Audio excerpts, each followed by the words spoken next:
What I want to share with you today, and it's a really short period of time, a couple of hours I have here, about 2 hours, and I want to give you some really powerful distinctions here, some tools that you could start using immediately in your businesses, in your online business, and your offline business for that matter. But see, I'm not an online guy. That's not my area of expertise. About 6 months ago, my website was so awful that I was embarrassed to even click on it myself. Like I would get this gut-wrenching feeling. I don't know if you ever felt it. It was so awful. So I started shopping around for people that would help me redesign my website. And I went to about 3 or 4 different people, and I noticed something very, very strange was happening. Is they all kept saying, well, I'm partners with Frank Kern. Or they kept saying, Frank Kern's name kept coming up. And of course, they don't know this guy, Frank Kern. Everyone from London, from this place, everyone knew Frank Kern. And I never had heard of Frank before, because I don't come from this world. And about 4 or 5 months later, through a couple of other, coincidences, so to speak, I ended up meeting Frank. And as soon as the two of us met, it was like, boom. It was a connection because, in a sense, Frank is sort of this, world-renowned internet marketing guru / legend. And he is. He's almost the father of internet marketing. And on my side, I'm in the other side of the business world, which is offline, probably one of the top people in the art of influence and persuasion. So Frank is marketing and I'm persuasion.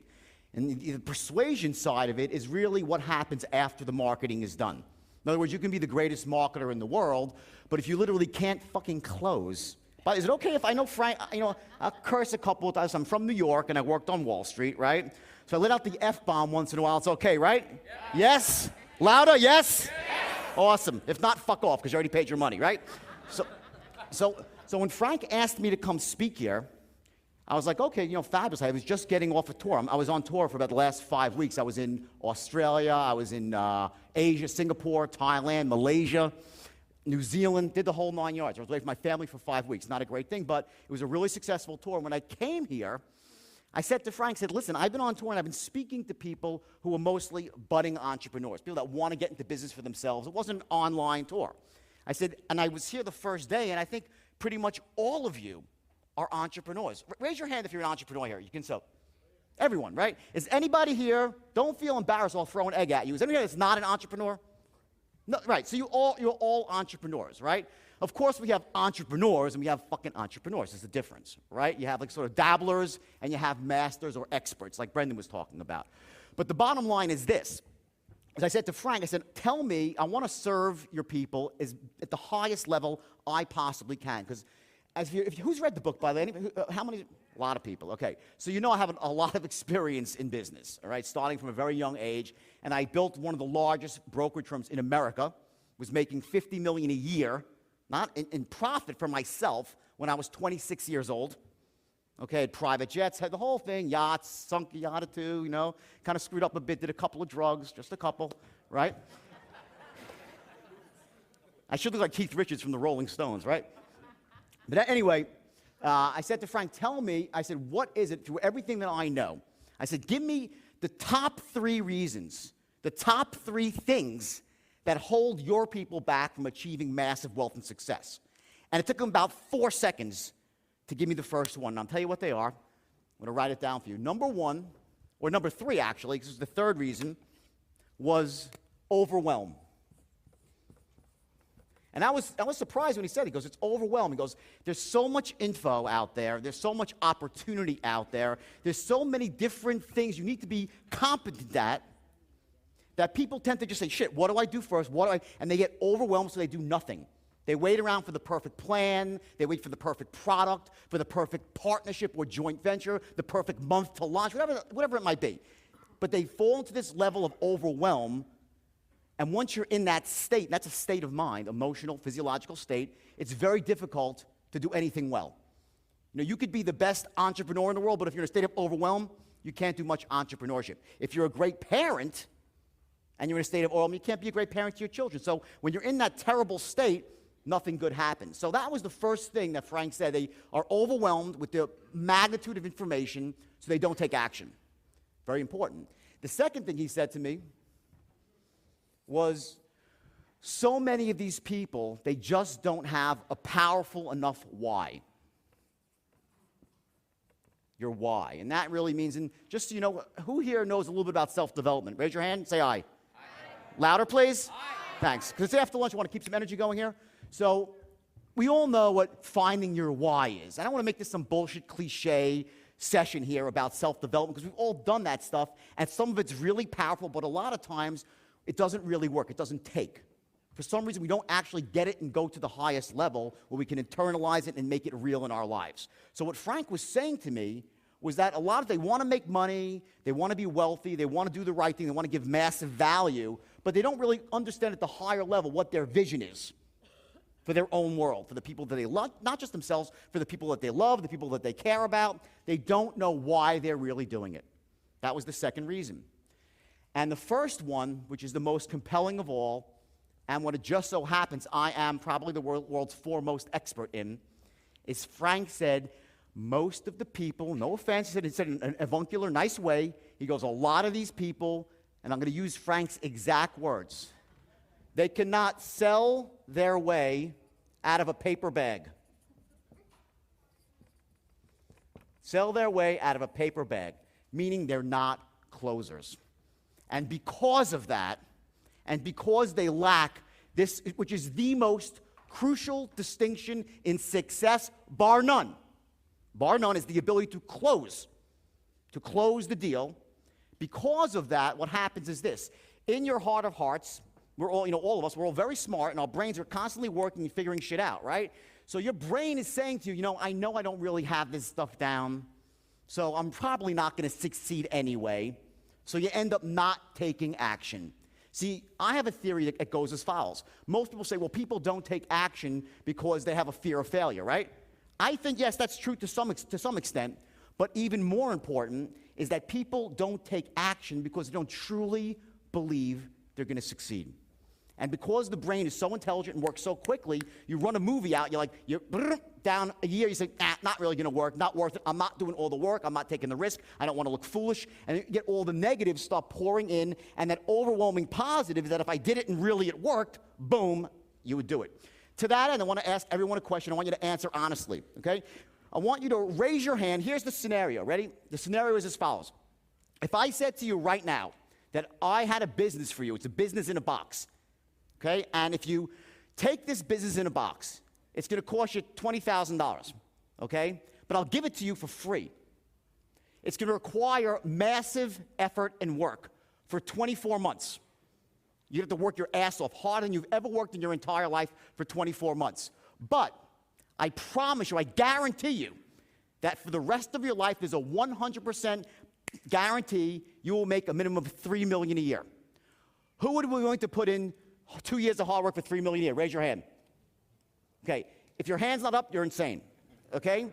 You might take a bathroom break right now, in fact, because I can't help you, okay? So everyone's, okay, now, fair enough. Basically, the whole room raised their hands, right? Now let me run another scenario. Let's say I said to you the same thing, 2 years of really hard work, small investment of money, but it's a 50-50 shot that you would be successful. You might make a couple million a year, you might make nothing. Who would do it for a 50-50 shot?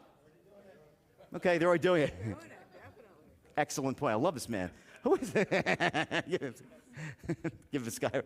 So anyway, so now about 3/4 of the room raised their hand. If I said there was a 10% shot that you could make $2 million a year, who would raise their hand? Raise your hand. Okay, about 30%. How about a 2% chance? A few people. 1% chance? Just the serial risk takers here. People, I love you people, okay? So here's the point. When I said there was a guarantee that you'd be able to make money if you worked really hard for 2 years and took a step-by-step process, I'm on board. When the numbers drop below 20 or 30%, the hands start going down. And in reality, because there's some social pressure here, we all raise our hands a bit more than we really would. So my guess is in the real world, the numbers will be slightly lower.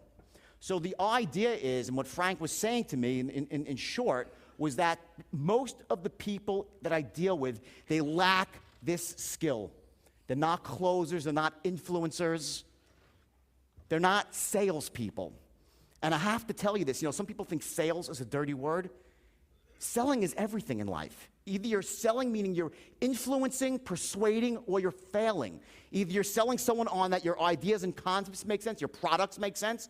You're selling your kids to make their better, do their homework. Doesn't matter what line of work you're in, with your children, your spouse, you're always influencing and conveying your thoughts, your concepts, and trying to do it in a way that connects with another human being and empowers them, but also gets you what you want in life too. That's what influencing is all about. And without that skill, and I know that Frank is right, because I do this for a living. I travel all over the world, and I will tell you that you might have heard this from other places, that there's a force inside of you, and once you unleash that force, you can accomplish anything in life. It's a cliche. It's a cliche. But here's the deal. There actually is a force, and the way you wake it up is by influencing one person first, and who's that? You have to convince yourself that you are the shit, that you have everything it takes to achieve massive wealth and success. And if you don't have one specific skill set here, if you lack a specific skill, you fucking go out and get it. You perfect it. There are two types of people in the world. I'll tell you exactly who they are. I have 4 boards up here for a reason. We'll get to that. I'm going to give you tons of content today. If I go over, Frank, I'll take the hook. Just take the hook, Frank, if I go over, okay? So anyway, there's 2 types of people. You have people on one side who have reasons. And there are some people in this room that are reason people. They'll tell you all the fucking reasons why they can't become successful, why they can't get what they want in life. There are those people in this room. If I give you the greatest idea in the world, the greatest opportunity, you'll say, well, I got to travel somewhere, or it's going to cost me some money to lay out, or then I have to drop what I'm doing now, or put an extra 3 hours with, neglect my kids. I'll give you an example. I was getting a massage. I stayed, you know the Del Coronado Hotel? Right, the beautiful hotel. And I went there. It was my 2-year anniversary with the woman who I'm going to marry this year. Grace, she's in the back, Ann. Say, hi, Ann. Okay, so we're there. We're celebrating our anniversary. So we're getting massages, okay? I'm getting a massage, and of course she starts to ask me questions. You know, what do you do? So I told her what I do. She says, oh my God, I'm an entrepreneur. And she tells me some detailed story about how she has this business where she takes these shirts, and they're healing shirts. She puts like stones on them or something, right? And they and go for your chakras, like the 7 or 10 chakras, whatever it might be. I'm not an expert in this stuff. She's telling me the whole thing. The whole thing. Like, wow, good. Sounds really good. Whole night, right? I said, so how many shirts are you selling? Oh, none. No, I'm not selling any yet. I'm like, well, why not? She says, well, I really don't like to sell. I'm like, you know, I said, okay. I said, so what do you do? She said, well, I got all these shirts made, and they're in my house, and it's really unbelievable. I have a website I'm launching. I'm like, what, right? I said, she goes, but I have someone who can sell. They're a real estate person, but they're busy right now. They're going to stop their real estate soon and start. And what I heard, now just to cut it short, for 10 minutes, I heard all the freaking reasons why she couldn't actually go out and start the business. She didn't say, when she said I couldn't sell, it's not, she goes, I'm just not a salesperson. I'm not like that. That's a load of crap. That's a loser's mentality. Sales, influence, persuasion, it's an entirely learnable skill. And in case you haven't noticed, Frank is a fucking master closer. He's a follow-through guy that just gets shit done. And he's got the vision too. So I was closed by these guys like that. I see people when I'm out and they ask me all these questions, they want to do business with me. 95% never even ask me to do business. They do everything but, because they're not closers. It's the single most important skill in your life you can ever master. You have marketing on one side, and on the other side you have sales, influence, let's call it persuasion. One without the other, and you're knocking your head against the wall, and you're saying, what the hell? Why am I not getting the result? You could have the best marketing out there, but if you can't sell anything, you got a problem. There's no close in what you're putting out into the world. People just don't buy. A couple will, not many. Conversely, with sales, you can actually, in the absence of any marketing, still make money as sales. It's just really fucking hard. You got to bang your head against the wall. You got to bang on doors. You got to constantly cold call. Everything is cold, right? The idea, though, is to go hand in hand, to have a kick-ass marketing program, which Frank has given you, and it's unbelievable. I went through it, and it's ridiculous. and to be able to actually take that and fucking close. If you have both of those distinctions, then you will absolutely soar to success. Not just in your financial life, in your personal life, in your relationships with other people. It's ridiculous. So when I made this decision to stop what I was doing, okay, or wind it down tremendously, I was going to be on tour all year, all over the place. I was going right back, to Australia, then back to Asia, South America, and I cut it down because I said, you know what? With Frank and Trey, with their expertise and mine, in my area, how could we possibly lose? It's the most important question that you have to ask yourself when you take an action. What's the worst that can possibly happen? And it's also what you have to remember that's on the mind of every person you're trying to influence. What is the worst that can possibly happen? We're fear-based creatures. Just understand that and accept it. Human beings are fear-based creatures. It's wired into our reptilian brain. We'll always have this downside movie we're playing. When you're trying to influence somebody, not only do you have to create the massive upside and show the value, you also have to eliminate the downside risk too, or minimize it, mitigate it. So when they run the parallel movies, boom, logically and importantly, emotionally, it makes sense to close. Makes sense to everybody? Yes? Yes. Excellent. So here's the deal. So today, what I want to really focus on here is persuasion. Persuasion. We'll touch a little bit on marketing here, but you guys get that at a very high level from Frank, Brent, people like Brendan. So I'm going to focus on persuasion and give you as much as I can in a very short period of time. Now, I'm going to be holding a longer seminar here in September, okay? And I hope I see a bunch of you there, the people that want results versus that have reasons. But for right now, I want to give you something that you can use instantly, like in your business, like starting Monday or Tuesday, because it's Memorial Day, right? So Tuesday, and you could start making massive gains in what you're doing. So here's the deal. In order to achieve mastery in business and in life, especially with money and success, you need to understand this, that you have two worlds that you need to operate in. You need to operate, firstly, in the inner world, which is what goes on right between your ears, right here, the inner game of wealth and success, and I want to talk about it in terms of persuasion. I said before, the first person you have to persuade is who? Yourself, right? Fair enough. Now, there are certain basic concepts that you've probably heard before in terms of the importance of being able to manage your state. Raise your hand if you've heard that before. State management, important, right? Okay, this goes back, state management, to the beginning of time. Before Gladiators, in the movie The Gladiator, he bends down and he picks up some dirt and starts rubbing it in his hands and gets himself into a state for war, to get ready to fight. Every time in that movie he has an anchor he's firing off. He puts dirt in his hands. Indians would put war paint on their face to get themselves into an emotionally charged state. So I didn't invent state management here. What I'm telling you is this: it's fucking crucial to be able to trigger the right state in the right moment for influence, persuasion / sales. There are 3 states that you need to trigger when you want them. Not always, but in the key moments when it really matters. When you pick up the phone, when you get that first moment face-to-face, you have to be in the right state. So I'm going to show you some ways to do that and what those states are. Next is your beliefs. Also, something, of course, we've heard before.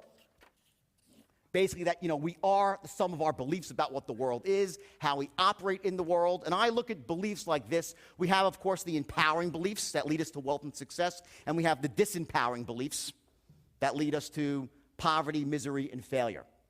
We all have limiting beliefs which hurt us. And in the end of the day, you're always held down by your lowest level limiting belief. It's the one that's at the bottom that stops you. Imagine a Ferrari. You have a Ferrari. It's a beautiful, like Frank's beautiful, it's a red Ferrari, right, Frank? It's a beautiful red Ferrari, right? So it has this beautiful chassis, this 455 horsepower engine, 12 cylinders, 4 valves per, capable of 300 miles an hour. Who knows how many miles an hour it can go, right? But if there's a governor on the engine stopping the flow of gas, it's not going over 55. That's what a limiting belief does for you, or does to you. It stops you from charging forward when you should and causes you to slide backwards and move backwards when you shouldn't. There are 3 core beliefs, 3 of them, that you need to have as an entrepreneur If you have the opposite, which would be the limiting form of that belief, you're fucked. No offense, you just are. Because you will end up charging away when you should plow forward, and you won't move forward when you should. You'll sit there in a box and say, what the? You'll be nervous, and I'll get to that, what those beliefs are. I don't have time for all of them. I'll get to at least one of them and show you how to break it right here in this room. So that's our beliefs. Next, we have what's called your thermostat, or your standards in life. Thermostat or your standards. And your standards, who's heard of this? Raise your hand if you heard of it. Say aye. Great. Very basic concept here, but what I want to do now is take these things to a new level and apply them directly for persuasion. How you use this shit to actually become the best persuader you can possibly be. So we have this issue of standards, your thermostat, where it is that you feel comfortable in life, especially financially. Everybody has a different level. Me, it's very, very high. As you know from my book, if I'm not making 8, 10 million a year, I'm saying I'm fucking not, I'm desperate what I do. I'm running 1,000 miles an hour to get to that $10 million a year mark. That's it. Other people say, what are you, crazy? If I had $500,000 a year, I'd be thrilled. So what your standards are, essentially, are the things that you must have in life. So financial standard would be a certain amount of money. An emotional standard might be a certain amount of peace in your life, a relationship with another person, whatever it might be. And there are people with, again, high standards and people with very low standards. The beauty of this room is the fact that you're sitting here means that you already have your standards at almost, if not the highest level. So typically, it's not what's holding people in this room back. Other rooms, different. You have high standards. What's holding you back from getting what you want in life is other things. But we're going to hit on standards anyway because I want you to understand the power of it and to make sure that if you ever see yourself sliding back down and dropping your standards for any reason at all, how devastating that could be to you going forward. Because here's what happens. We have a thermostat, right? And it's set for a certain amount of money. Let's say it's for $1 million a year. And if you go on for a long time and that's your thermostat, 1 million, but you can't hit it. Because let's say you're missing something on the you're the worst, as Frank said, you can't sell your way out of a paper bag, so you can't get to this point. After a while, your brain starts saying, fuck this just hurts too much, and you lower your standards. You say, I'll be happy with making $200,000 a year. So you lower your standards, and all of a sudden, if that doesn't work, you lower them again and again, and before you know it, you're operating like one of these people who's no longer an entrepreneur, but's ready to go work for a fucking paycheck for $40,000 a year and work 40 hours a week, which is fucking insanity to me. That's the danger of dipping your standards even a little bit, because you never know when disaster is going to strike. This shit happens in life, right? You're walking along the street, bam, you get hit between the eyes with a lump of shit, right? It just happens. And if you're one of those people that's going to say, fuck it, I might as well just settle for less, you're done. So you have your standards. Next thing, and the last thing on the inner world I want to focus on here is actually focus. And when Frank is focused on overwhelm as being the number 3 reason, okay, what I want to show you and share with you in terms of a strategy and through stories and metaphors, which are very powerful, is the power of having a laser-guided focus on where it is you want to go versus what it is you're afraid of in life. Focusing on where you want to go versus what you're afraid of. Because you end up going where you focus. So many people, it's called living in the problem versus the solution. So we're going to go into that in intimate detail. Now, let's go to the outer world. That's all what happens right here. Now, when I give a seminar, like a real 3-day seminar, I cover all this in a half a day. This is not like a long, drawn-out process. Boom, boom, boom. We do it ninja style on steroids to show you what you need to be practical in the real world. I spend 2.5 days on the outer world of success. Okay? And these are actually your strategies for influence, sales, and persuasion. Okay, and this is in, actually, it's the outer world, okay? Put it on top. And in the outer world, you have sales / persuasion,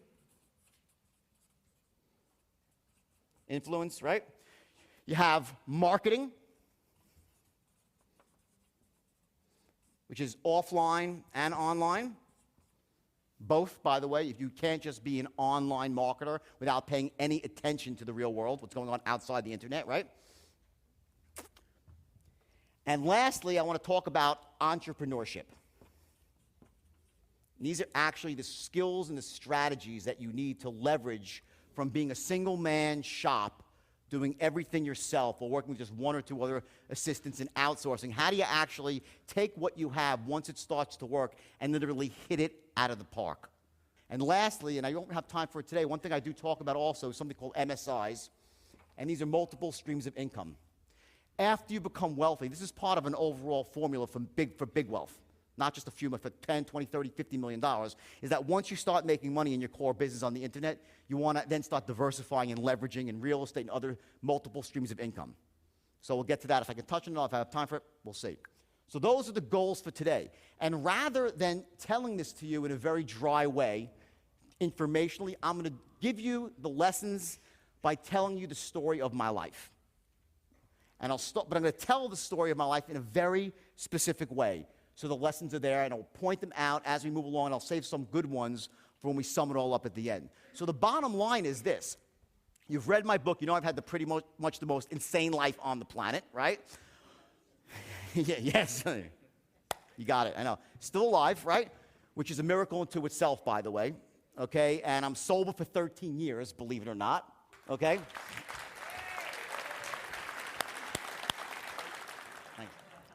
So let me start from the beginning.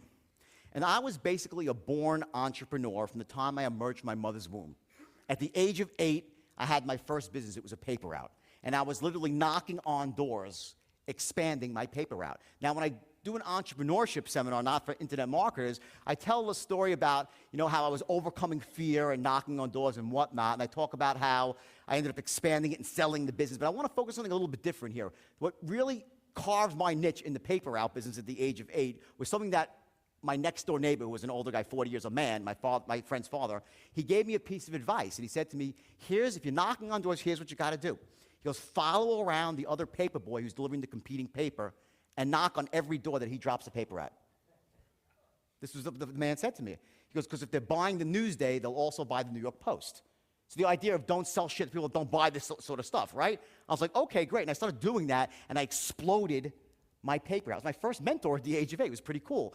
And I did amazingly well at this paper route, and I sold it at the age of 10, made my first big fortune of $35 at the age of 10. Cashed out, okay? Because my mom was getting pissed at me because I was so obsessed with knocking on doors. I wanted to keep making more money, right? Next thing I did at the age of 10, I started shoveling driveways after snowstorms. I grew up in New York. Anyone from New York here, by the way? Any New York? Bunch of them. Awesome. Round of New York's round of applause. Who's California? Anybody? More California. I'm from both, okay? I'm now living in California. I grew up in New York. So anyway, after snowstorms, I go out with a shovel, and I grew up in a poor neighborhood. I grew up it was a wealthy neighborhood about a quarter mile away. I walked out with my shovel, and I'd shovel, knock on doors again, $20 per driveway. I'd make $100 on a snowy day.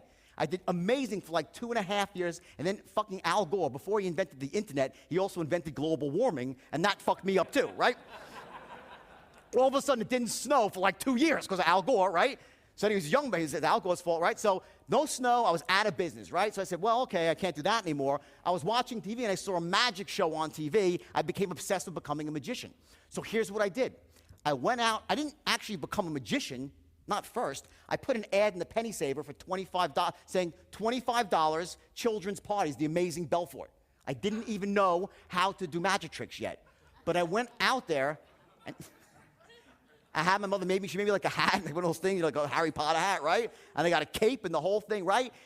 I put this, and the phone started ringing off the hook. Now I had to learn magic. Remember what Frank said, just fucking do it? That's what he was talking about. So I actually went out and did this, and then my father was like, I'll go get you some magic tricks. And I learned magic afterwards. But what I did is something very powerful, acting as if. Now, if you saw the movie Boiler Room, the guy worked for me. He's, was lightly based on my firm. Okay, it was kind of a fun movie in some ways. But when Ben Affleck was saying, act as if, right? That's my lines from my thing. And I didn't invent those either, but I was using them back in the 80s. And I'd say, act as if you're a wealthy man, rich already, and you will become wealthy. Act as if you have unmatched confidence, and you will become confident. Act as if you have all the answers, and the answers will come to you. I want you to act as if. I told my guys, who are mostly in their teens and early 20s, thousands of salesmen, I would say act as if, because you generate the emotion that way. You get yourself into the right state that way. And when you're in the right state, you can access your resources. See, if you're in a state of overwhelm, which was the number one killer that Frank talked about, if you're overwhelmed right now, everything else that you have, every talent you have, every experience, every resource, you can't access it. So the idea is, by acting as if, was getting yourself into this resourceful state so you can then do what you do best. So I did that with magic, and I started, I learned how to do a few tricks, and I was successful. Did it for 2 or 3 years, a bunch of kids' parties. I could still make balloon animals and stuff. In fact, Pam, who you met yesterday, how great was Pam, by the way? Give Pam a round of applause.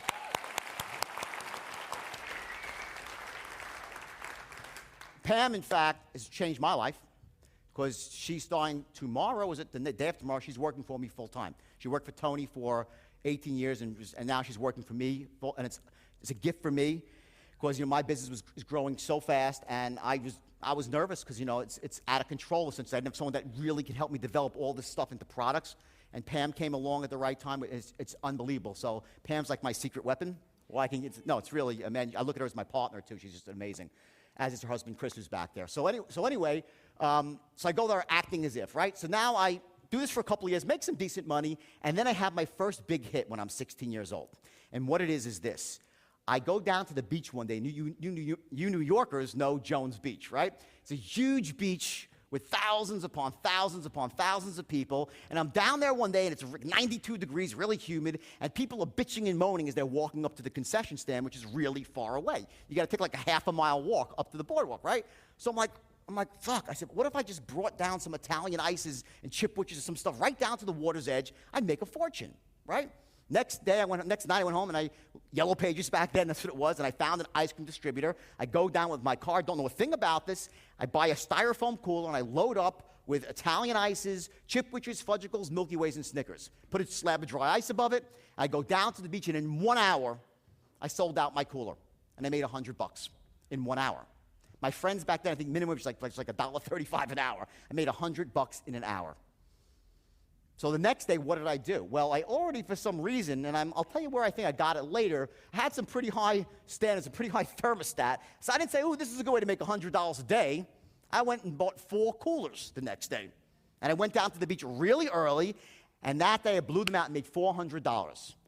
And literally, my life changed forever because of that first experience of really going out there and kicking butt. I was like, oh my God, for the rest of my life, I will never, ever work with somebody else again, ever. I'll work for someone else again. Never, and I'll always be my own boss. It became a patent impossibility for me to work for another human being. So I did that for a couple of years, and I put myself through school that way. I did not come from a wealthy family. I came from a poor family, but a really good family. They were good people. They did not have the entrepreneurial mindset. I'll get to that later with some of the lessons. So what happens is this. So my first year, I go to college. Now I'm like, okay, I need to make some more money here. What should I do? I said, well, let me try to leverage this a bit. So I had my mother in the morning. She'd be buttering bagels for me, right? Because people didn't really buy ice until 10:30. The sun started coming up. So between 9:30 and 10:30, I would sell buttered bagels for $1.50 a piece. It would cost me 30 cents. Free labor from my mother, slave labor from mom, right? Great lady. And then I went out and I bought these puka shell necklaces. I went down to the jewelry district on 14th or 15th Street in Manhattan. 50 cents a piece for these shell necklaces. And I hired 3 kids that were 13 years old, and I trained them how to close. Not that I really even knew how yet. I said, you're going to walk behind me with your arms out with necklaces, and these kids would follow me around the beach, and they'd sell the necklaces for $4.50 a piece. I'd give them $1 a necklace. They'd sell 300 necklaces a day, these kids. I started making serious coin, and I was making $30,000, $40,000 per summer when I was in college. And I put myself through school that way. And I actually had one misstep on the entrepreneurial path to success, and I, believe it or not, spent 1 day in dental school. Are there any dentists in the room? Right? Who the fuck would want to be a dentist, right? I mean, it's the worst fucking job. Put your hands in people's disgusting, right? But here's why. I'll tell you why I became a dentist. It's really simple. It's freaking this. We could always trace back the problems, the mistakes, and our successes to our beliefs. My mom, wonderful woman that she is, she's still alive. When I was 2 years old, sitting in the high chair, right, she'd be spoon-feeding me applesauce. And as the applesauce was going in, she'd be, the only noble way to be wealthy is to be a doctor. You got to be a doctor. My mom's Jewish. You got to be a doctor. So I'm like, oh, you got to be so it's like fucking hypnosis, right? So it's true, right? So my mother, I got to get off the stage. So my mother, right, because it's a big room. So my mom keeps hypnotizing me with the fucking applesauce, right? So now I graduate from college, and if you would have said to me when I was 21 years old, what do you want to be? I'd say rich. I didn't know what I really wanted. I wanted to be rich. It was about money.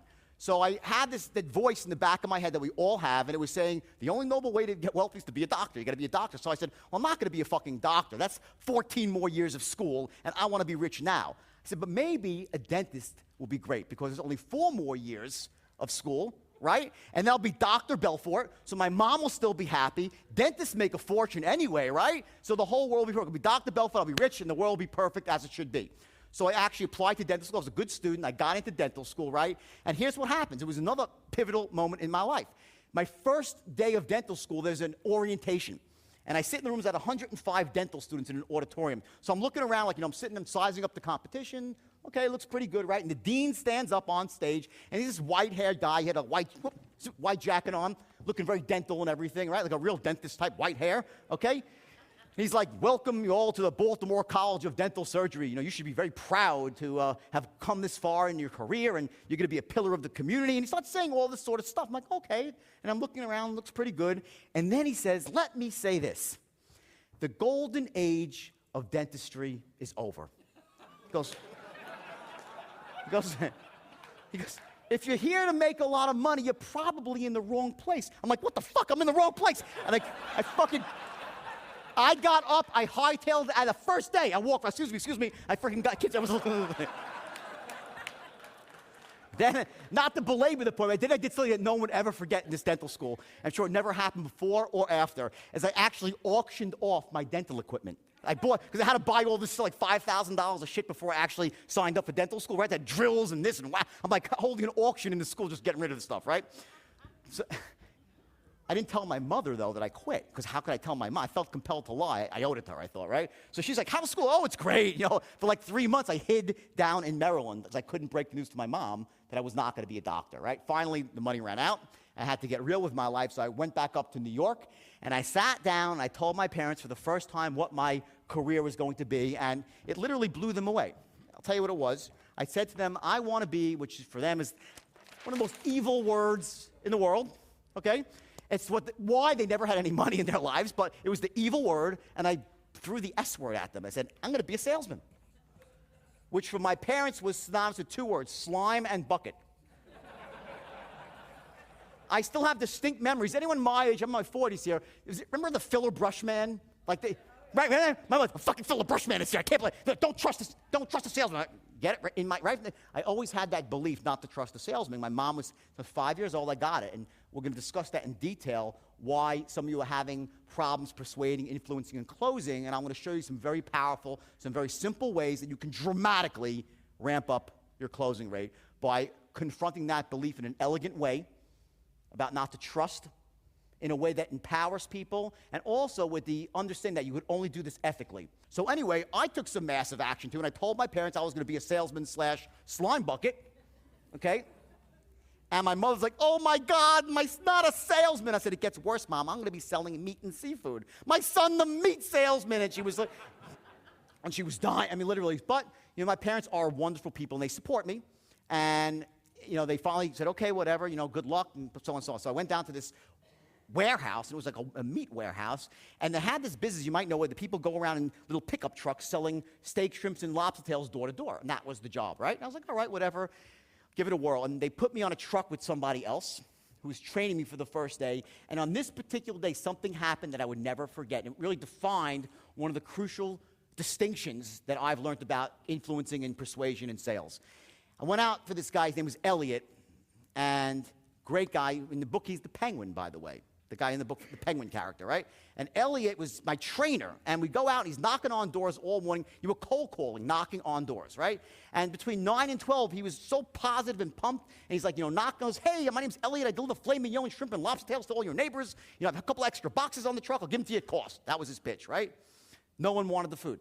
So between 9 and 12, he knocked on probably 40 or 50 doors, all pumped up and positive. Then somewhere, I guess between 12 and 12:30, he got out of the truck and his posture changed.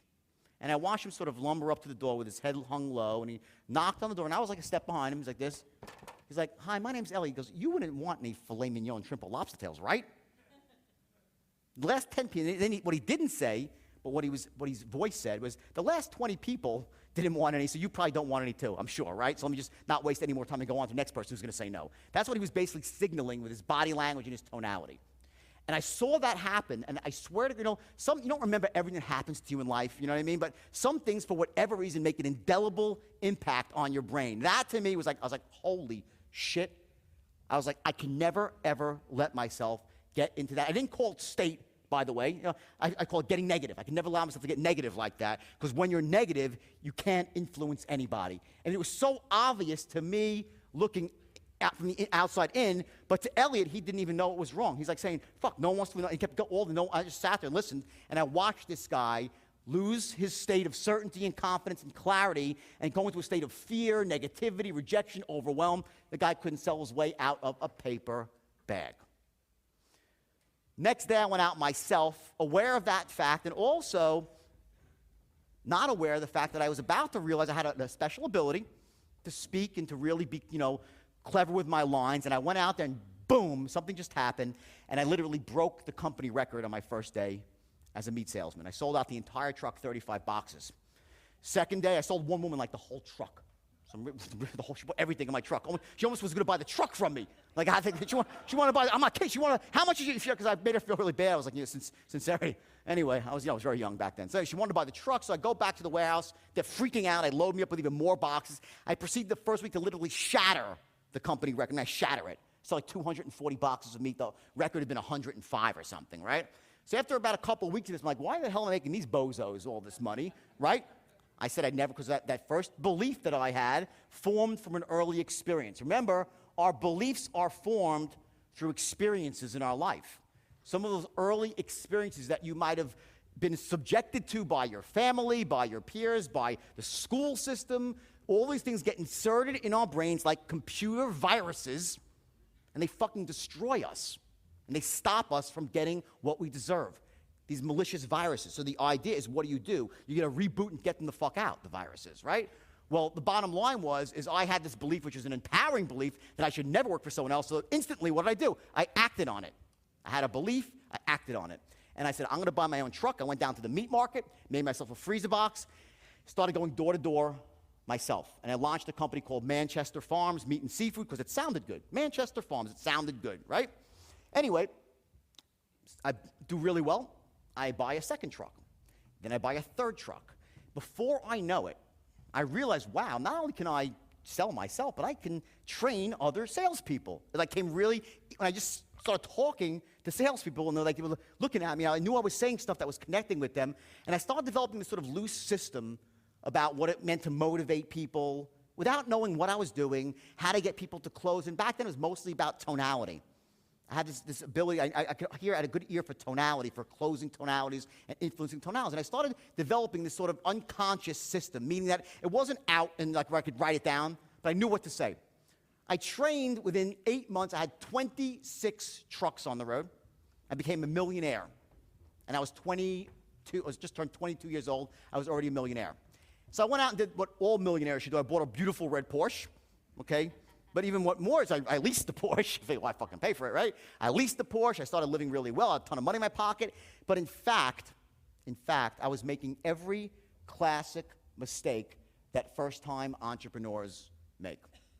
I was growing on credit. I was overexpanding. I was undercapitalized. I wasn't keeping track of certain operational distinctions, all right? When I say I teach in entrepreneurship on day 3 of a program, what I mean is I literally dissect what it really takes to actually be successful in a business. Because I had the sales shit figured out really, really quickly. That's only one aspect of it when you're in business for yourself. So I didn't know this stuff. And again, you don't know this stuff coming out of the womb, right? You have to learn it. And you really can't learn it in school, and you can sort of find it in books and it helps you, but until you actually experience, or it's really just hammered into you and like with a hammer, it's very, really hard to get those distinctions. So I was making all these mistakes, and before I knew it, I was, boom, out of business. Because I'd grown so fast on credit, the cash flow slowed down. And if you know, you're all in business for yourself, so you know this idea that, you can get credit from people, but eventually the bill comes due, right? And if you're not making money, you've spent the money that you've got up front, You're done. Well, I did that in a very, very big way, and I also had personally guaranteed all 26 truck leases. And just like that, boom, I was bankrupt. Now I'm 23 years old. I'm fucking zeroed out.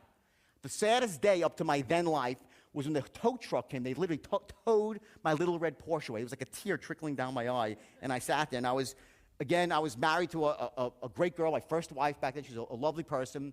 And, I was like, oh, my God, what am I going to do? I'm broke. I'm married. I literally had nothing. I was down to like my last $10. I heard a story about a kid I'd grown up with. His name was Michael Falk.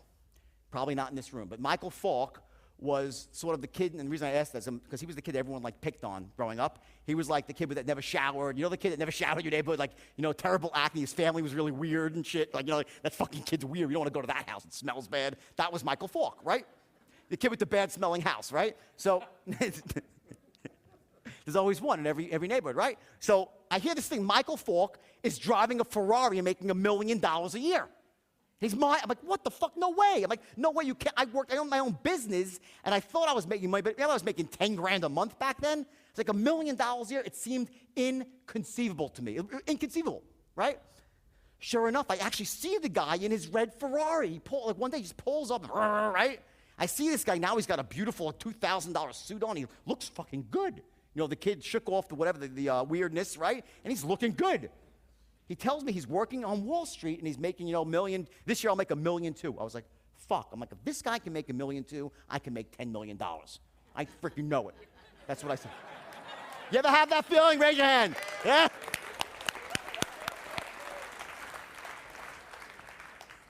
So I actually went down to Wall Street, okay, on the heels of personal bankruptcy. Not so easy to get a job. Just declared personal bankruptcy. I look on the application. Have you ever declared personal? I'm like, fuck. Yeah, yesterday, right? I checked the thing off. All right? So I go in there, and I literally went. It was a big, prestigious firm, and I literally sold myself a job. I went in there, and I just went in there with such certainty and confidence and used everything I'd learned up to that point in the meat business and influencing and just, saying I'm the hardest worker. I will close harder. I'll be the biggest salesman. You have no idea what I'm capable of. And the guy, his name was Stephen Schaffman. He had something very prophetic. He said to me in response, he said, well, I don't know. He goes, either you're going to be the biggest broker in Wall Street history or you're going to end up in jail. Guy was right on both accounts, right? Guy's fucking genius. And he gave me the job. And that was the first time I ever entered the Wall Street boardroom and heard the mighty fucking roar. And I was blown away. My book starts there on my first day of Wall Street. I entered them. They say, you're lower than pond scum, which is how I felt because I just declared bankruptcy and how I was treated because it was like the military. Sign this, step to the left, shut up and dial and smile and dial, and don't pick your head up till 12 o'clock. That was the rules, right? And I did that, and I heard these guys on the phone. They sounded good. But I knew I could I just knew. I said, I can do better. And I said, I'm going to work hard. I had this amazing drive because I guess I was almost embarrassed about my failure, going bankrupt. And I just felt this overwhelming intensity that I didn't care about any of the shit in my life because there was shit in my life at this point. I was so broke that I was rolling up nickels, dimes, and quarters with my then wife to pay for shampoo. We couldn't afford shampoo. It was really fucking expensive, by the way, when you have no money, right? You ever been really broke? You're like, fucking $12 back then. It was a lot. I couldn't deal with it. Nickels, dimes, and quarters.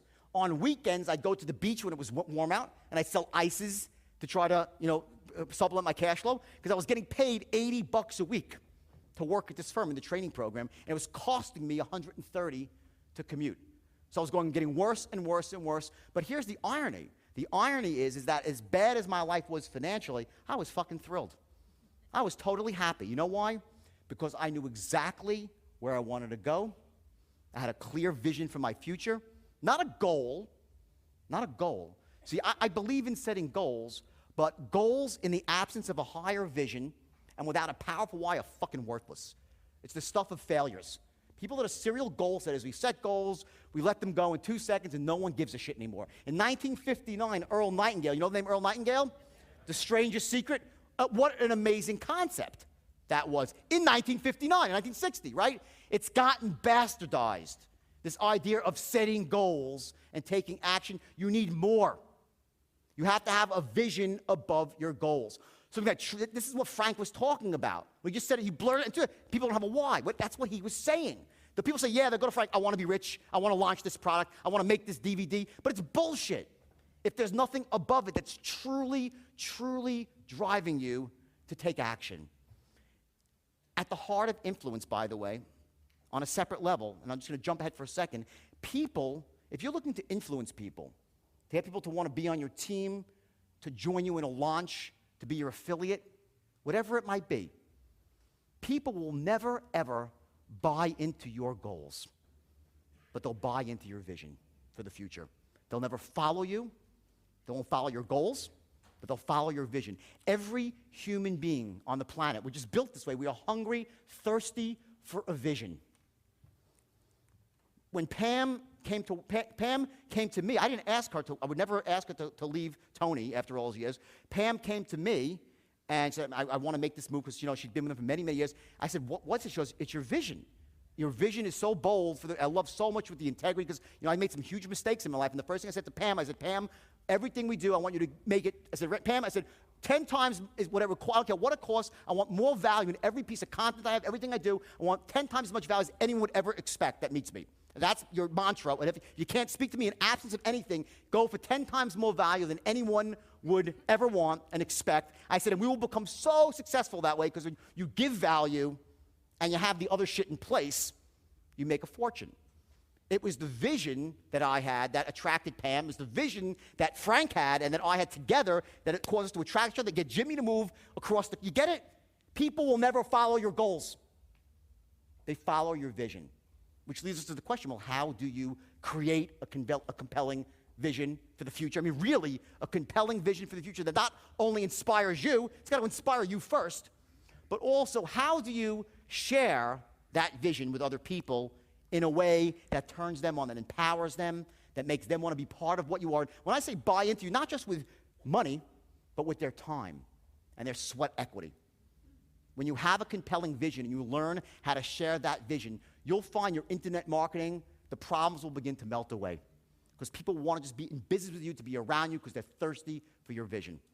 And it makes influencing people a whole lot easier. So I'm at this firm now, slaving away on the phone, learning by listening to other people's language patterns, how they close, right? And I'm happy. And then my first day as a stockbroker finally comes. And it's October 19th, 1987. Black fucking Monday. And I watched in shock and awe as the market went down 508 points in one day. My first day. And the brokers are like walking around like, holy fuck, the game is over. I'm like, what do you mean the game's over? I didn't get to play yet. You guys have played. I'm like, they're like, no, the game is over. I'm like, no, it can't be over, right? And I'm banging away the phone collector like, ha, ha, ha, laughing. People are laughing at me. I'm like, oh, Mr. Doge, ha, ha, you're a broker, poor you. You're fucked, right? Awful, all right? So now, and here, it gets worse. The firm, LF Rothschild, was in business like 100 years, 112 years. They closed down the first day. They're done. They shut their doors. They lost their money in the crash, and I'm out of a job. So imagine going from all this place of vision and certainty to this awful state where I'm like literally want to jump out the window, right? And I go downstairs, my tail's dragging on the floor. It's so low between my legs, right? And it gets worse. The front page of the paper, the New York Post, it says, the death of Wall Street. All brokers will become cab drivers. I'm like, I should have stayed in fucking dental school. This is freaking... So I go home and it gets worse again.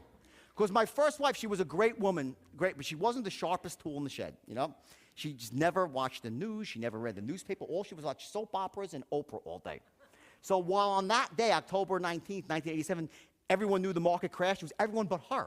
She thought things were fine. So I walk through the door, and she comes running with champagne. How was your first day as a stockbroker, honey? Did you kick ass?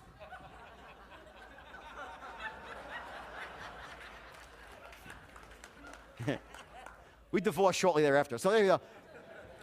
Actually, a little bit later than that, but I literally collapsed. I'm like, what do you mean no? And I collapsed in her arms, and I started to cry. And I got to this point, it was like that point, and I know we've all been there, and I've had some really, really, really, really, really low lows in my life. And some that would, maybe broken some people in this room, but probably not others. You would have overcome what I overcame too. The worst part of my low points is I had no one to blame but my fucking self. See, when I was at my lowest points in my life, it was self-induced, self-inflicted pain. I'd made mistakes. I'd blown some gifts from God. I'd blown some strategic decisions that I'd made that were right on the money. I'd blown up some inventions that I come up with that revolutionized Wall Street on the sales side, and I blew it all, and no one to blame but myself. So anyway, the market crashes, I go home, right, and I take that knockout punch like that day, and I'm like, I didn't think I could go on. I did not think I could go on. Now I was, 23, broke, and had no hope because it looked like the economy was going to be, they were talking about a depression back then in '87. It was just awful. So I took the punch for about 12 hours, and then I realized I had to pay the rent. Rent money was vibrating in my mind, and I had to do something about that.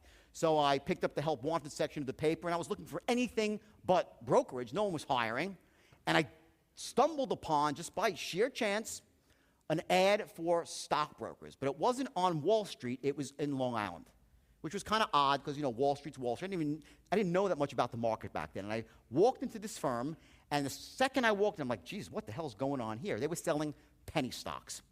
Now, I didn't know what a penny stock was. Conceptually, yes, I knew it was a stock under $1. I didn't know what the context meant, what it was all about. And the things I noticed in the firm were three things. Number one, there were no computers on the desks. Number two, the people dressed like shit in jeans and flip-flops. And number three, they were lying their asses off on the phone. They were ridiculous pitching, hyping bullshit. They were just hyping and bullshitting people. And it was like hard on, because I came from a big firm where you have to do things a certain way. You can't lie. You have to hedge yourself and, use certain language, which I'll show you, that is very powerful and influencing but not illegal and not unethical, right? And they were just lying outright. And I'm like, holy Christ, how could this even be legal? But sure enough, on the wall is, SEC member, NASD member. I'm like, okay, whatever, it must be legal. So, what a fucking rationalizer, right? It's a great power, isn't it? We're all great rationalizers. So anyway, we can justify anything, and I'll get to that later if we want. So I walked in, and I was so broken. The guy explains to me the commission structure. I'm like, wait a second. I'm like, the commissions were huge. Like, if someone sent in $1,000, you would get to keep $500. Versus on Wall Street, where I was trained, if they sent in $1,000, you keep $10. So I said to him, let me understand. So I get someone to send in $500,000, I get to keep $250,000? He's like, no, it doesn't work that way. Because rich people don't buy penny stocks. I said, why? He goes, they just don't buy them. They're not going to risk their money on this shit. And that didn't make sense to me at the time. It just didn't make sense. Kind of like that people would go buy a dog training thing online, okay, that some guy dictated in for $20, but they fucking do. Some shit just doesn't make sense, right? So I was like, all right, well, whatever, fine. I'm so burnt out on failure. I felt like a serial failure, right? Like first the meat business and now the market crash, right? I felt stamped on my forehead, right? So I sit down behind the desk, and they hand me this stack of, here are the companies you can recommend. And I picked one which seemed like the dog with the least fleas, right? And it was called Arncliffe National. I still remember it. It was a cosmetics company that was just getting into business. They just signed a deal with Revlon. And when I was done, started to deal with Macy's to distribute there, right? And when I was done writing my script, I'm a really good script writer, right? It sounded like fucking Revlon, this company. It sounded really, really good. And it didn't even have any lies in it. What I was doing was I was using metaphors and associations that the chairman had been a VP at Revlon. They just signed a contract with Macy's. And through this very clever strategy of language and hedging, I created the perception of massive value for Arncliffe. Okay, and I wrote this whole pitch out, and the biggest trade in penny stock history was like $4,000 or $5,000. That's the biggest trade ever, because you were dealing with average moms and pops. They weren't calling rich people. On Wall Street, they called rich people. Here in the suburbs, when you're selling penny stocks, you're called people with little or no net worth. First call, I pick up the phone, I start going, and as I'm talking, I never pitched the stock before. The words start flowing out, gushing out in torrents, and I know it sounds really good. I'm like, I just get into a state of absolute certainty, and the words start flowing, and the kids start coming out, like 8 kids, and they start listening to me. They're all gathered around me, right? And I ended up closing the guy for $5,500, my first trade, and I got to keep $2,750 for myself. And I was like, it's good and bad. What happened next gets a little complicated. So anyway, I closed the guy, right? And I'm like, Jesus Christ. And all the kids like, how'd you do that? We know you sounded different. And I was using what I'd heard at the bigger firms and applying it to a different market. They'd never heard these words before. And I had my own style and flair for it. And over those 6, and I started making massive money, $50,000, $60,000 a month right away, and built myself up a nest. I got myself out of debt. My life started changing. My wife had nice jewelry. We had a beautiful Jaguar. Things started to improve. And about 8 or 9 months later, the opportunity came for me to open up my own brokerage firm. Someone approached me, and at first I was reluctant because I'd had that failure in the past. And here's a very important lesson for all of you. If there's one thing that you take away from today, one lesson, besides the fact that you got to learn to fucking close. Please, just don't forget that. But besides that, there's one other lesson, is that we as human beings, everyone in this room, you, me, whoever, we are not the mistakes of our past. We are not the failures of our past. We are the resources and capabilities we glean from our past. Fundamentally, the single greatest difference between people who are succeeding in life and those who are failing is people who are failing in life, not just in finances, emotionally, in relationships, they hang on to the mistakes of the past and they dwell in it. Versus people who are succeeding in life, they can look back at the past and use them as lessons. Okay, that's the key. At that point, and what happens is when an insult comes along in our life, when you fail, so to speak, right? Like I had that blowout in the meat business. Well, there's different meanings that you can apply to the same event. You know, one possible meaning was, hey, you know what? I went into business. I didn't know some of this stuff. I wasn't taught how to be an entrepreneur. I was a great salesman, didn't know the other side, and I paid the price. Now I've learned the hard way, so I know what not to do anymore. We all know. Ask any person who's rich, they'll say, I've learned more from my failures. Who's learned more from their failures here than we all? It's obvious. You learn more from the bad shit than the good shit, okay? It's when the things I learned more from blowing out in the meat business than anything ever, from that one single failure, okay? So, but the problem was that's the empowering meaning. The disempowering meaning that you can apply through language is maybe I'm not entrepreneur material. How many of you have ever felt like that in your life once? A bunch of you. You get to that. It's to this day. Just, to this day, that voice, it's still always there. You always have that little angry, that nasty voice telling you what you can't do, what you're not capable of, what you shouldn't try.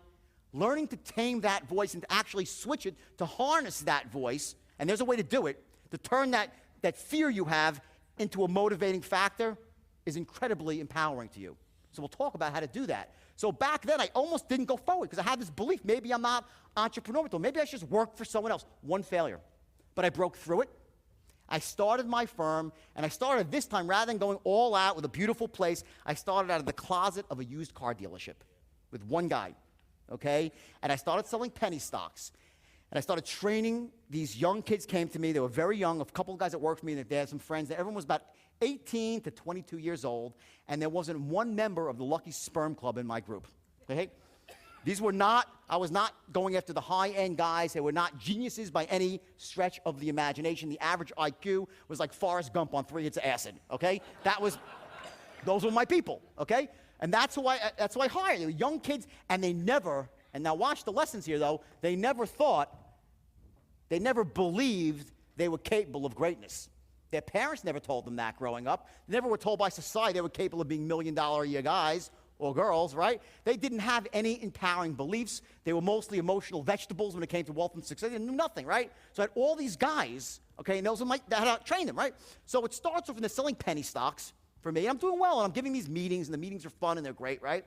And then one day, you have these magic moments in your life. You just have them where the light bulb goes off, and I had this moment, all right? And I said, wait a second. Why the hell am I not calling rich people? And I started to actually go back to the conversation in my mind where the guy said rich people don't buy penny stocks. But now that I had some success behind me, I was able to dig deeper into my own memory bank, my own logic reasoning center, and said, well, why wouldn't they buy penny stocks? Think about it, right? So I started coming up with all the reasons why. Well, maybe they think there's no value because the prices are really low. Who's going to put money into a penny stock? And I had a couple of reasons why. But on the other side of it, I had a lot of reasons why they would buy. See, rich people love to speculate. They love to gamble, right? Maybe they're not going to put their whole net worth into a penny stock, but they'll certainly put some money into a penny stock. That was my belief, right? So I went out and took some action, and I bought a list of the wealthiest 1% of Americans. People that were all business owners and worth over $5 or $10 million. They all had money in the market. And I went to my main guy, Danny Porish from the book. You know Danny from the book? Who's a freaking maniac, right? Danny was the one who organized the midget tossing, not me, okay? But He's a great salesman, Danny, great salesman. I said, Danny, here's what we're going to do. We're going to try something new. We're going to call rich people and try to sell them penny stocks. And then I ran a very, very basic strategy for entrepreneurship. I want to show you what it is. And I don't want you to take too much stock in it in the sense that it's vitally important, but you've heard this before from other, I'm sure you have. If you haven't, it'll be revolutionary, but you should have heard this before. But I want to give you a different take on it so you can understand it in a different light. The basic strategy of like knowing your outcome, it's a basic NLP strategy from Dr. Richard Bandler in the beginning, Tony Robbins. Very basic NLP strategy. Know your outcome, take massive action. I'm the worst writer in the world.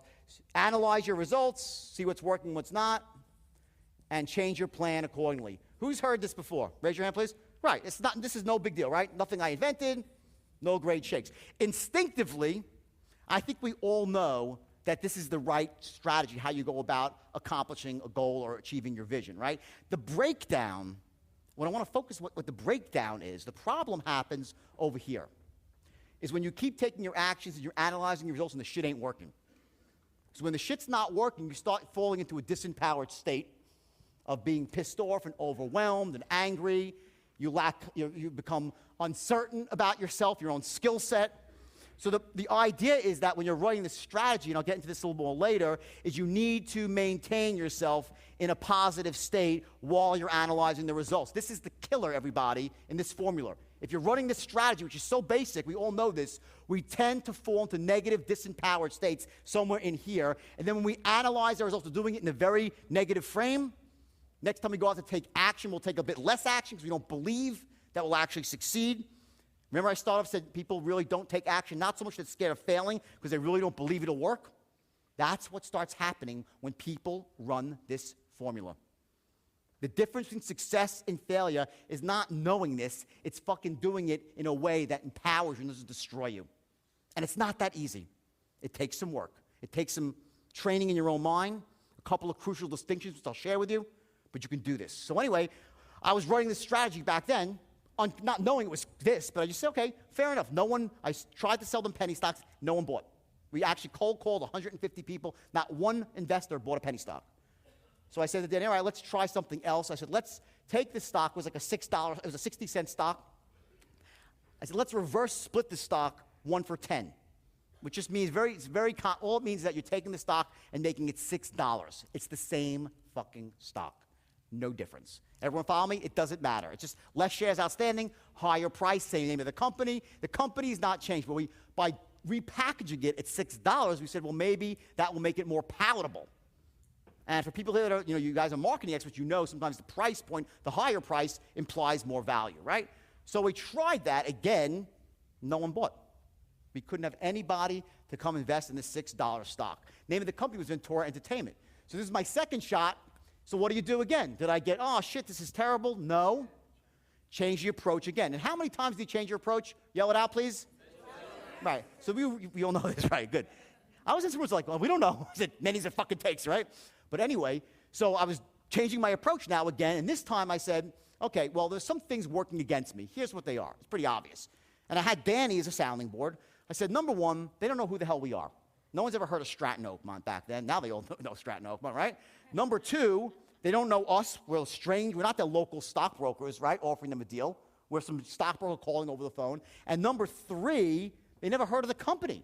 Some $6 stock they never heard of. We have too much shit going against us. I said, let's reframe the whole thing. Number one, the fact that they never heard against us, we're going to turn that into a positive. So I created a script that said the reason you never heard of us was the last 10 years we were dealing strictly with institutions. So I made it scarcity. I added some scarcity without even knowing that it was called scarcity. Just logical sense, right? Because I was still in my early 20s. And I said, instead of selling them a $6 stock, we're going to sell them a $40 stock. We're going to sell them Eastman Kodak first. We're going to sell them something that they've heard of before, a name they respect, and we'll eliminate some of the negatives from the equation. And that's precisely what we did. I wrote a script for Kodak, and it was a great script because the story of Kodak was amazing. It was back they were in litigation with Polaroid. And they were being sued, so it was the idea that certain institutions wouldn't buy the stock because they were in litigation, and they had the money to pay the litigation. It's one of those technical things they couldn't invest institutionally. So the idea was as soon as the lawsuit is settled, and it was supposed to be settled any day, the stock would go up. So I wrote this script for that. It had urgency, it had scarcity, it had great metaphors, some stuff I'll explain to you later in script building, how you actually build sales letters in script. And we started pitching it, and boom, people started buying Eastman Kodak from us. Just like that, no big deal. We weren't making any money on Eastman Kodak, but what we were doing was starting a relationship. You might call that an opt-in, whatever it might be. We were getting paid for an opt-in, and it's even one step beyond that. They bought something, actually invested their money, about $5,000 or $10,000 in Eastman Kodak. I said to Danny, here's step 2. 10 days later, we're going to call them back, and now we're going to recommend the $6 stock. Once they have a relationship with the firm, once they sort of feel that they can trust us and that we're real. So we waited 10 days, and I said, Danny, here, you take a stack of leads, and I'll take a stack of leads. And we started rifling, calling these leads to see if we can convert these people from this one small trade of $5,000. We didn't make any money into a bigger trade where we could make some real money. We called them back, and I start calling. I can't get a connect through. I'm dialing, and Danny, I see he's on a phone call, right? So after about 3 or 4 minutes, he comes back in holding a ticket in his hand, and he's like white as a ghost. He looks like what happened? I said, the guy by goes, yeah. I said, how much? He goes, $120,000 worth. All right? I was like, holy fucking Christ. I said, literally, that was a moment in my life, and I bet some of you you've had success. When it happens, boom, it always happens quick. There's only one way in this world to get rich, and that's quick. You know why? It's true. It's true. The truth of the matter is, though, because the world's too fucking expensive to get rich slowly. You can't get rich slowly, right? Everything costs so much. You got to do it quickly. However, and by the way, I could show any one of you how to get rich quick, but not with a get-rich-quick scheme. See, here's the difference. It's not a scheme that you get rich quick. What takes time is lining up all the elements of success. All the work, is work here to get all the shit exactly right. There's work here to get this right. But once you have the elements, the shit lined up, when it hits, boom, it hits. And the money pours in avalanches. It doesn't trickle in, it fucking pours in. And it's happened to me every time I've made fortunes, lost fortunes, always struggle, nothing's happening, no results, boom, massive results. So I came up with this concept back in the day of learning how to, what I call, I think it's my own Pam, you've never heard this one. Pam, maybe you've heard this one before. I call failing elegantly. You learn to fail elegantly. Okay, what I'm saying is it allows you how to take actions and take shots in life in such a way that the downside is very, very small. It's contained failure. So you maximize on the lessons and minimize on the financial hurt and the time lost. Failing elegantly. And if you do that, and as you're lining up the elements of success, it's not working, little tiny missteps and failures, and all of a sudden, boom, you hit it, and you soar to massive wealth and success. That's the formula, and it works every single time. I will fight anyone in the verbal death match here to tell me that if you actually line up all the elements here, if you master this stuff and master that stuff, there's absolutely no way you will not be rich. Not tomorrow, maybe. It still might take some time till that lightning strikes, but once it does, boom, then you send it in. And that's when you work double hard with double the intensity, and when that window opens, it never stays open forever. It doesn't. The window opens and it shuts. I'm at a point in my life right now where my window's open, wider than it's ever been. But I had a year before, so I was struggling, and I was thinking, before I hit it really doing what I'm doing now, I had all these missteps. Still making money, but not getting the result I wanted. So I just kept changing my approach. And I will tell you, my partner, my future wife, and she'll know that I wasn't always able, just so you know, I was not able to always do this. A lot of time I was angry, pissed off, and negative. I'm not a robot. And nor are you, and you will not be able to avoid this. What I'm trying to say is this, is that while we can't avoid feeling our feelings with human beings, at least to understand what's really going on inside, that as soon as the initial shock waves off, you can pop yourself back into a resourceful state and take action. I'm not saying to become a fucking robot. We can't do that. But the idea is to become aware of what really it is that screws you up from taking the right resourceful actions again and again and again and stop it. So you feel crappy for a while, but it's contained and you move forward. So anyway, at that moment that Danny handed me this ticket, I had paid $2 a share for the stock. I had made $80,000. He sold the guy 20,000 shares of a $6 stock. I made $80,000 in one phone call. And I was like, oh my fucking God. And I saw the whole thing. I saw the future before me.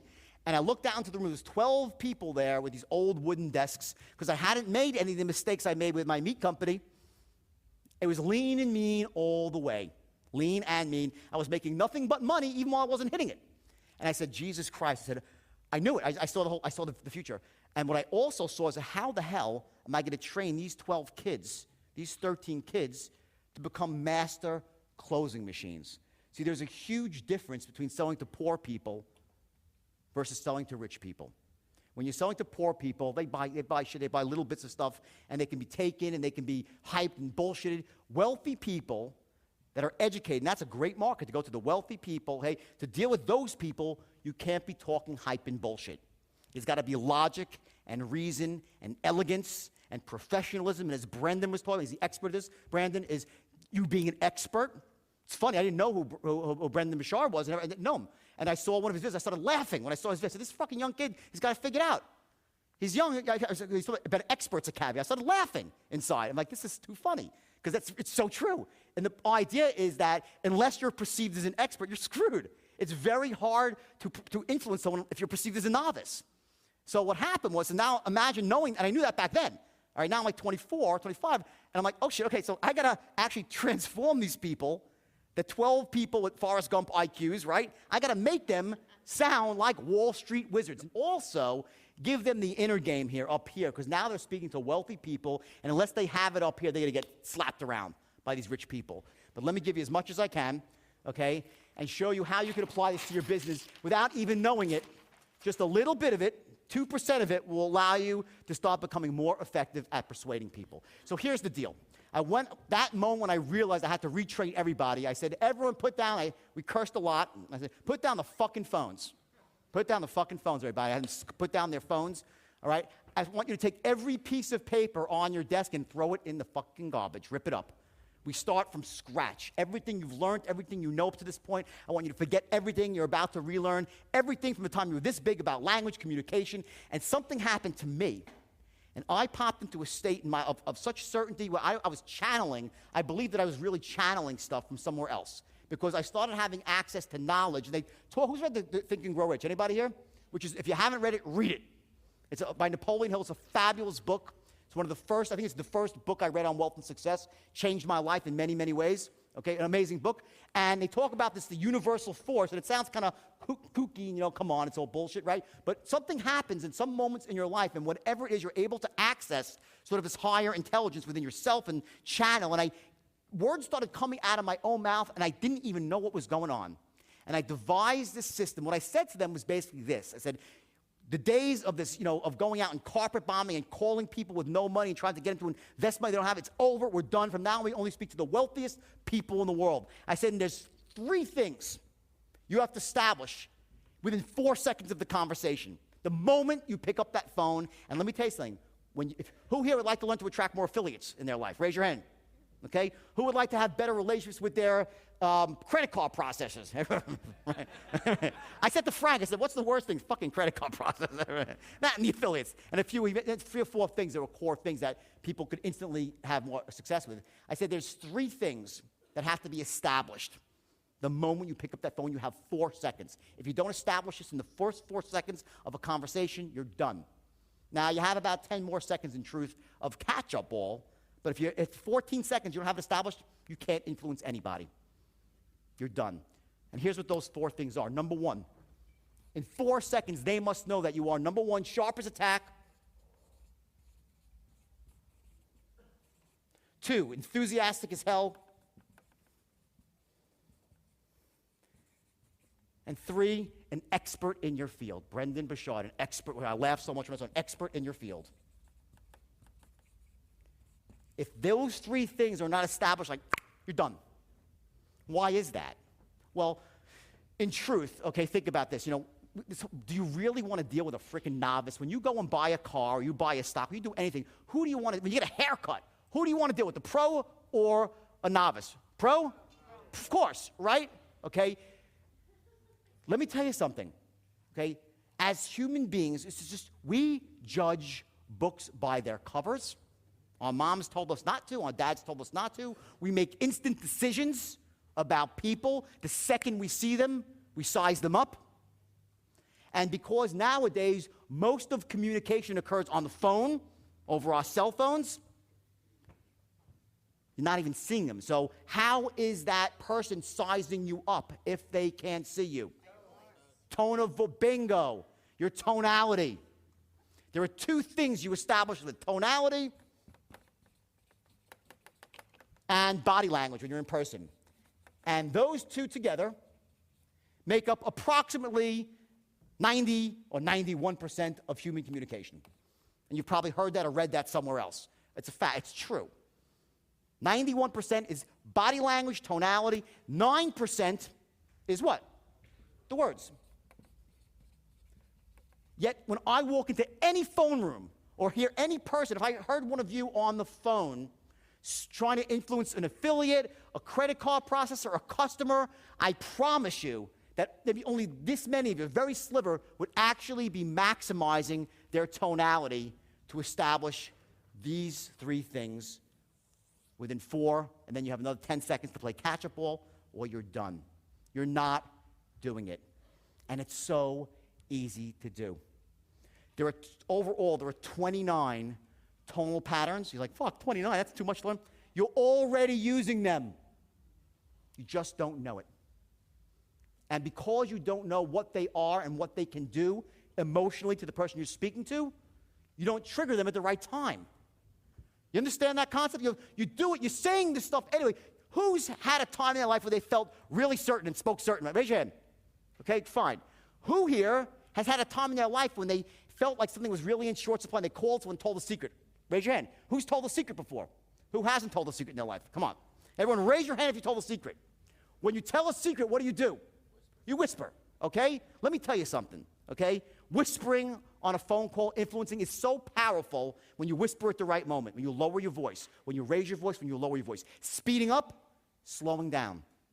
Taking a declarative statement and turning it into a question. When you speak to someone, especially in your industry, don't kid yourselves. I get what Frank said so clever. I was talking about last night with my girlfriend. We're talking about this idea that the misconception that some internet marketers have is they think that if they perfect the internet marketing side of things, they won't have to deal with other human beings on some level. It's just bullshit. You still got to communicate with people. Okay? You must become the most effective communicator you can be, and that means mastering the art of tonality. Using your voice, the rhythm, the tones, to imply hidden meanings to the words that you say, the same way in Frank's beautiful sales letters, there's hidden meanings all over. What do you think he's doing? What do you think happens when something's italicized in writing and you stress it? Or there's a question mark where it shouldn't be in a sales letter, and something is boldened, and something is in light type. It's tonality on paper. I'm an author, and I found it very difficult to become an author. Writing did not come easy to me. It took me a long time to really become a competent writer because I didn't realize the power of tonality through grammar and line. It's a different art. But once you master the art of tonality, influencing becomes really, really easy because the words, the language patterns, are there. I'll hand them to you on a silver platter. The language patterns to influence are there. Some of them border on hypnotic language patterns. Some of them are very basic and just cut to logical ways the brain works. Some cut to emotional reasons why people take action. But the language patterns are easy. What people don't pay enough attention to is what really influences people, which is tonality. And secondly, your body language. Here's the irony of body language. When it's in person, people start sizing up in 1/24th of a second. They did a study with this a brain machine where they can actually see what's happening as you see a new person. And they saw, boom, 1/24th of a second, it's up and down. Huge spike, and you're down. The brain calculates that fast in body language. So when I teach people how to become effective influencers and closers, it's not about becoming some hard-charging, cliched salesperson. Sometimes that's called for in some industries, but more often it's not about that. More often it's about being mellow and being persuasive by using tonalities that are pleasing to the ear and that insert subliminal messages as you're talking. And here's what those messages are. Number one, A, that you care.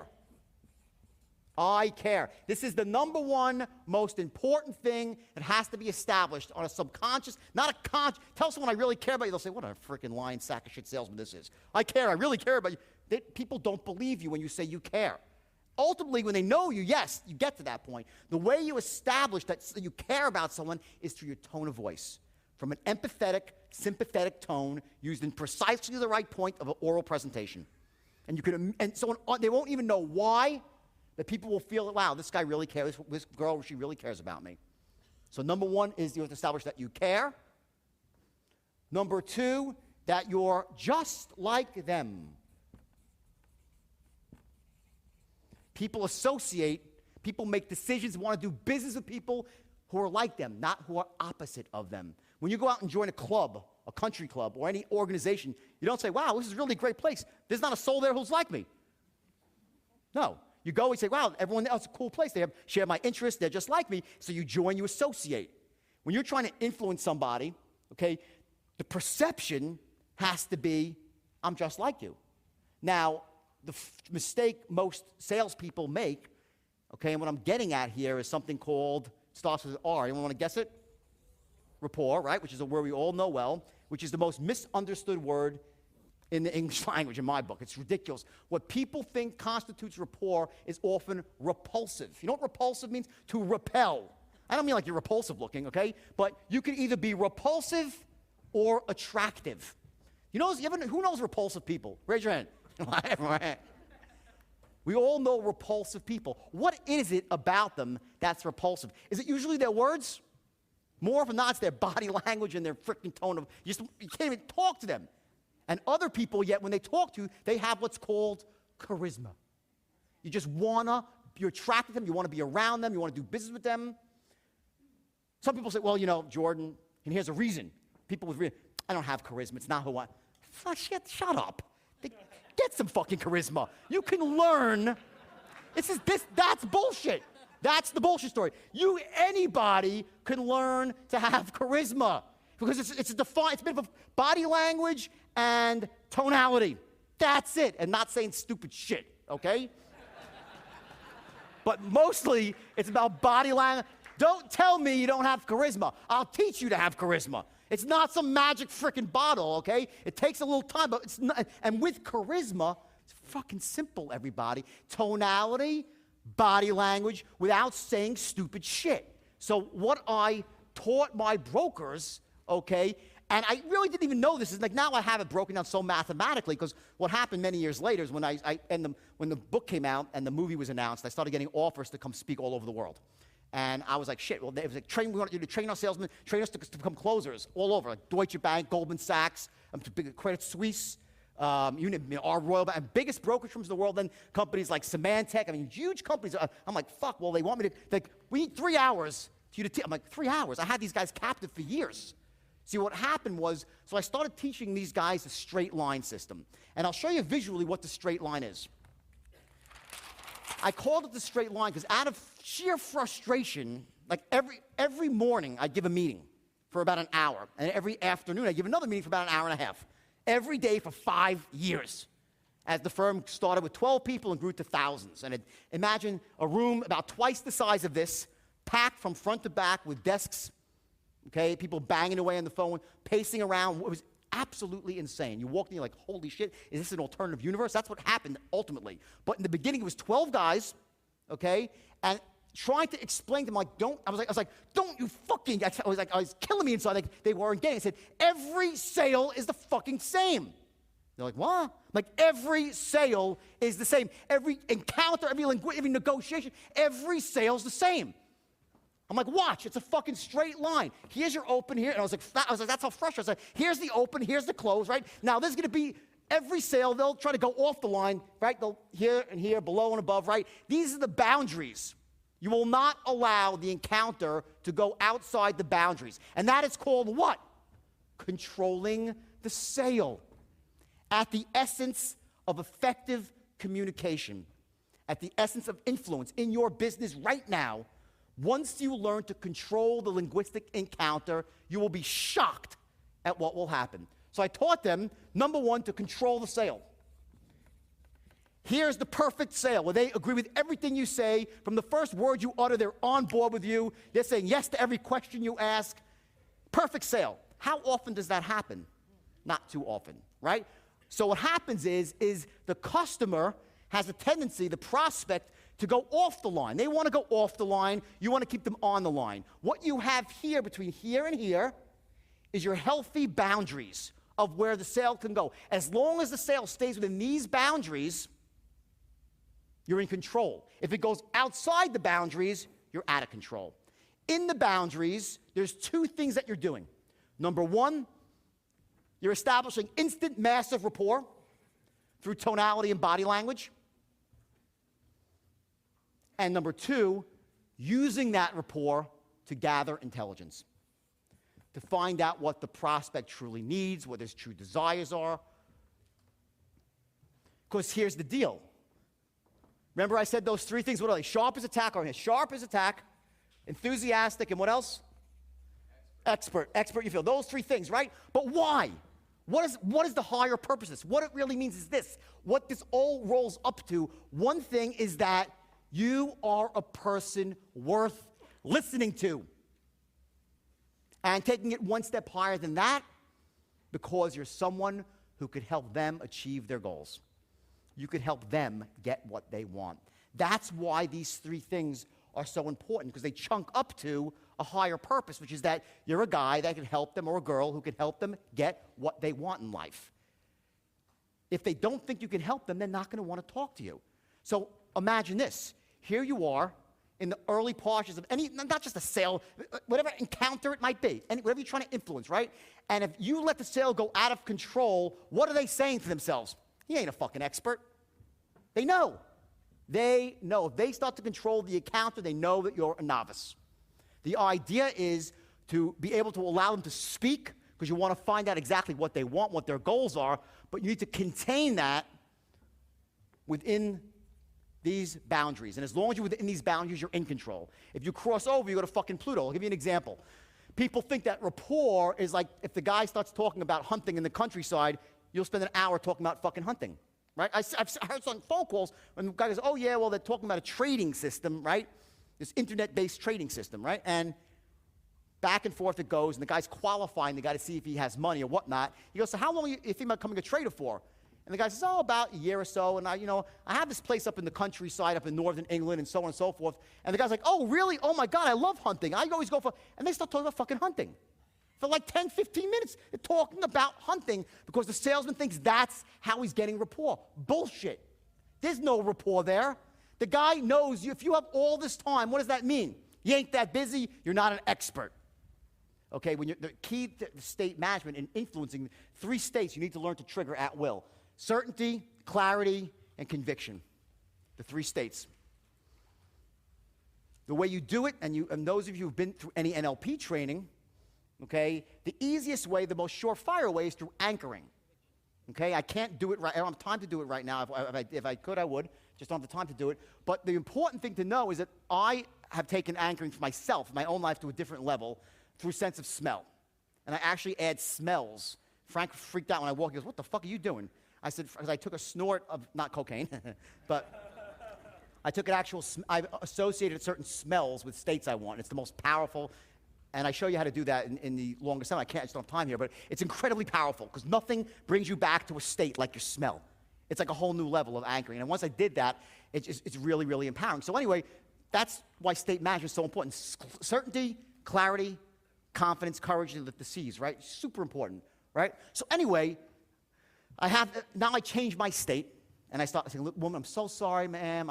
Come on, I tell her my life story. Next thing, she's laughing. And we end up finishing the call, and that was great. Of course, I got rejected for the fucking insurance. Anyway, who would insure my liver, right?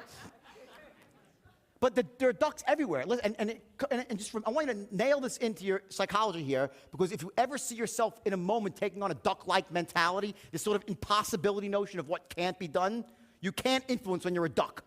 Eagles are the ones who can influence. I went up for July 4th weekend to Big Bear. You know Big Bear? right? Not the nicest place in the world, but it's a decent place. We rented a very nice cabin in a nice resort up in Big Bear, and I wanted to take my 2 kids and rent jet skis. So I go down to the front lobby to rent these jet skis, okay?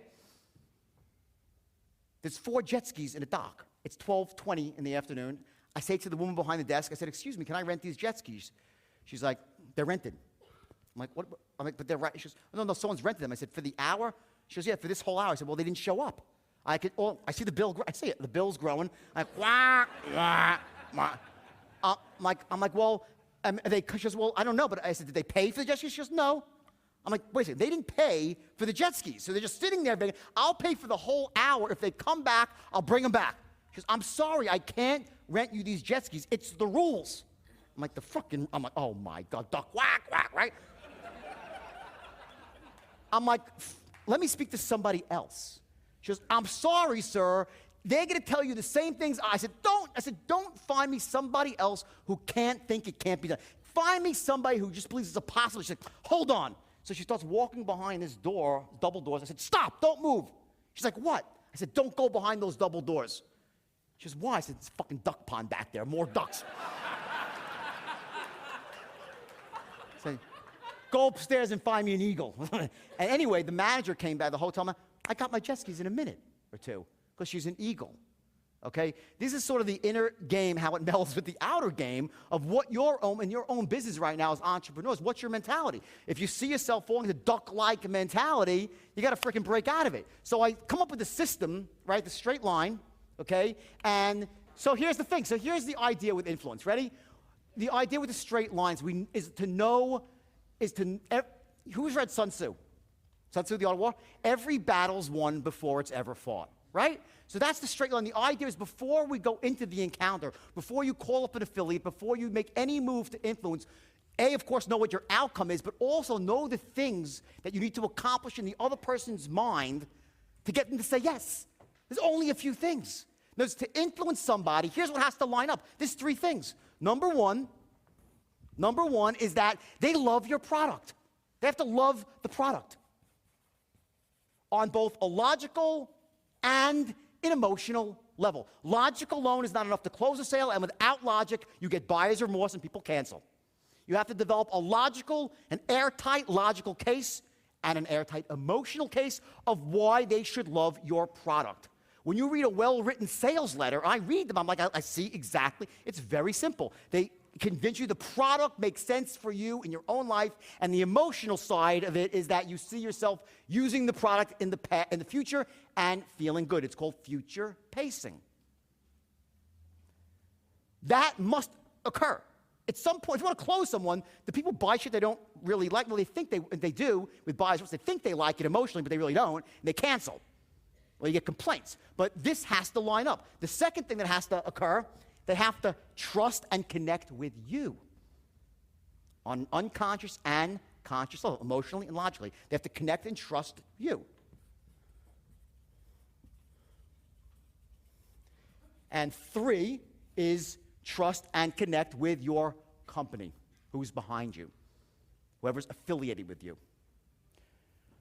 The idea of the straight line, and it's elementally simple. It takes a little work to master it. A few days, that's it. And then just being and making some mistakes out there in the beginning, you're still going to increase, like I said, the company, they dramatically increase their close rate. I mean, but once you get elegant at this, it's ridiculous. You can, and I stop, ethical sidebar here. I used this, okay, and it was so effective that I took these like 19-year-old kids and they made them multimillionaires, and they would get a businessman to send in $4 million for a stock they shouldn't buy. Millions and millions of dollars. Because with the system, when you fully understand the system and can use it, you can get people to buy things they shouldn't buy, to do things they shouldn't do, to take actions they shouldn't take. And I caution you now that I'll give you everything, the keys to the kingdom. But please, for your own sake, is only use this system to influence people that should be influenced. The idea is to have ethics and integrity in what you do, to help people to take actions they should be taking, to overcome obstacles that stop them from taking action, that stop them from making good decisions, using the straight line to help people break down the barriers that stop them from taking good decisions. There are so many people, my mom said to me, Don't trust the fill a brush salesman. There's people walking around with a lot worse than that in this world, and they have these limiting beliefs about buying, and because they're there, they don't take action. They live in a fucking box and have nothing in life. They live in poverty. They live in negativity. They live in averagism. They don't live empowered lives. The idea, when you're using this beautifully and elegantly, is to help those people get the things they need by number one, developing these airtight cases of loving the product, trusting you and trust your company, and get that corralled in a single moment in time. In a single moment in time.